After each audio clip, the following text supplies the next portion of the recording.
तो दोस्तों telecom industry के लिए एक बड़ी खबर है हमको यहाँ पर आती हुई देखने को मिल रही है और शायद आपको ये अपडेट ऑलरेडी पता चल चुकी होगी कि यहाँ पर जो 5G स्पेक्ट्रम जो ये ऑक्शन होने वाला है, जो बिडिंग होने वाली है, उसमें अडानी भी पार्टिसिपेट करने वाला है। जी हाँ दोस्तों, एक बहुत बड़ा अपडेट है। टेलीकॉम इंडस्ट्री में जो डुओपोली यहाँ पर चल रही है वो यहाँ पर खतरे में आती हुई नजर आ रही है अडानी की एंट्री से। अभी अगर हम बात करें तो यहाँ पर एयरटेल, भारती एयरटेल और जियो का कब्जा है। हालांकि वोडाफोन भी है, लेकिन सभी को पता है कि वोडाफोन की हालत अभी खस्ता है। लेकिन यहाँ पर जो एयरटेल है, भारती एयरटेल है, जियो है, उसके साथ अब यहाँ पर अडानी भी खड़ा होता हुआ नजर आएगा। तो अगेन जियो और एयरटेल की बात करते हैं तो already they have established ecosystem, लेकिन अडानी के आने से यहाँ पर एक कहीं ना कहीं यहाँ पर चीज़ें थोड़ी सी कंपटीशन हमको यहाँ पर क्रिएट होता हुआ नजर आएगा। और अभी तक ये जियो और एयरटेल आपस में compete कर रहे थे, लेकिन अडानी के आने से यहाँ पर खतरा है, क्योंकि अडानी के पास ज़बरदस्त कैपिटल है और जब वो आता है तो यहाँ पर टन ऑफ कैपिटल के साथ आता है, तो वो एक एडवांटेज यहाँ पर रहता है अडानी के साथ। तो यहाँ पर इस इंडस्ट्री में डेफिनेटली खतरा होता हुआ हमको नजर आएगा। तो मुझे लगता है मंडे के दिन आपको भारती एयरटेल और वोडाफोन, क्योंकि जियो लिस्टेड नहीं है, तो एयरटेल और वोडाफोन के स्टॉक्स पे आपको नजर रखनी चाहिए और यहाँ पर हमको जबरदस्त वॉलेटिलिटी देखने को मिल सकती है। एयरटेल का स्टॉक हमको थोड़ा सा प्रेशर में देखने को मिल सकता है, हो सकता है वोडाफोन का स्टॉक भाग जाए।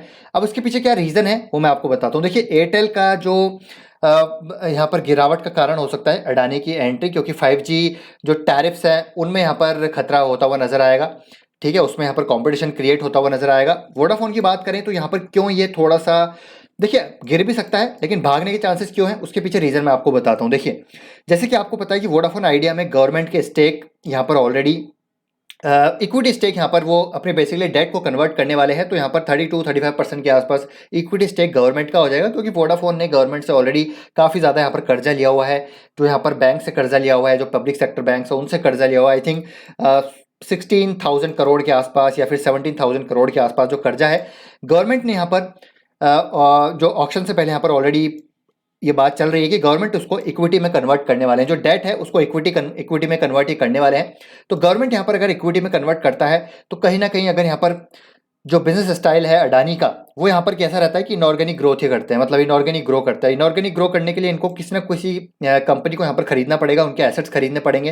तो यहाँ पर वोडाफोन वो ऐसा एक कंपनी नजर आ रही है जिसके एसेट्स यहाँ पर खरीद सकते हैं, क्योंकि वोडाफोन के पास ऑलरेडी पैसा नहीं है, कर्जा चुकाने के लिए ऑलरेडी फंड रेज कर रहे हैं। तो हो सकता है अडानी यहाँ पर इनऑर्गेनिक ग्रो करने के लिए वोडाफोन के एसेट्स खरीद ले।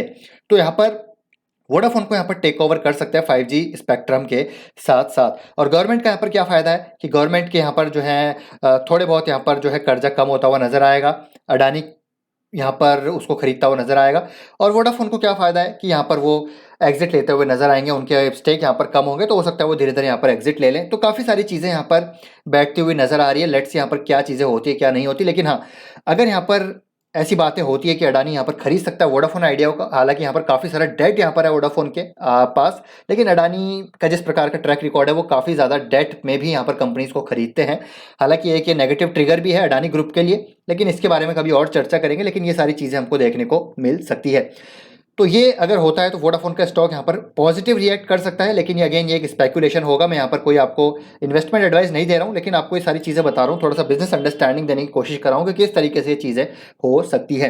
तो वोडाफोन को यहाँ पर देखते हैं क्या यहाँ पर स्टॉक जो है ऊपर भागता है मंडे के दिन या फिर नीचे गिरता है। अगर भागा तो आप समझिएगा कि यही एक रीज़न है जिसकी वजह से वोडाफोन भाग रहा है। गिरता है तो उसके पीछे रीज़न ये होगा कि यहाँ पर अगेन वोडाफोन के पास यहाँ पर बिल्कुल भी चांसेस नहीं है, क्योंकि अडानी यहाँ पर 5G स्पेक्ट्रम में पार्टिसिपेट करेगा। जियो ऑलरेडी यहाँ पर बड़ा प्लेयर है, अडानी भारती एयरटेल यहाँ पर ऑलरेडी बड़ा प्लेयर है, तो वोडाफोन यहाँ पर साइडलाइन होता हुआ नजर आएगा।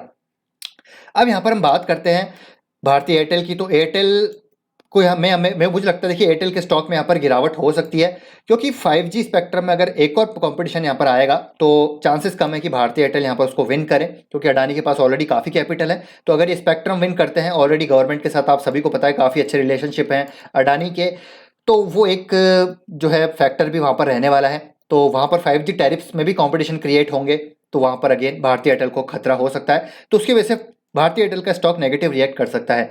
और हमने आइडिया की बात कर ली, लेकिन अभी एक और स्टॉक है यहाँ पर जो मुझे लगता है इसका फायदा हो सकता है ओवरऑल इस सिचुएशन में, वो है इंडस टावर। क्योंकि इसके पास ऑलरेडी देखिए काफ़ी सारे टेलीकॉम सर्कल्स को ये कवर करता है, काफ़ी सारे इसके पास टावर हैं, 5G स्पेक्ट्रम की यहाँ पर घोषणा होगी तो इंडस टावर यहाँ पर बेनिफिशियरी रहेगा, इसके बारे में पहले भी बात कर चुके हैं। तो ये सारी चीज़ें हैं, इंडस टावर के लिए बेनिफिशियल होगा। तो इंडस टावर पे आप यहाँ पर नज़र रख सकते हैं, भारतीय एयरटेल वोडाफोन पे नज़र रख सकते हैं। देखिए कोई यहाँ पर इन्वेस्टमेंट एडवाइस नहीं है, मैं खुद यहाँ पर टेलीकॉम सेक्टर में निवेश नहीं करता हूँ, क्योंकि मुझे लगता है कि काफ़ी कैपिटल इंटेंसिव बिजनेस है और यहाँ पर प्राइसिंग को लेकर काफ़ी मार रहती है हमेशा से। तो उस हिसाब से मैं यहाँ पर निवेश नहीं करता हूँ, क्योंकि टेलीकॉम सेक्टर में पैसा भी नहीं बनाया पिछले कई सालों में, तो मैं यहाँ पर निवेश नहीं करता हूँ। बाकी आप अपनी समझ, अपनी रिसर्च, अपनी बिजनेस अंडरस्टैंडिंग के रिगार्डिंग यहाँ पर डिसीजन ले सकते हैं।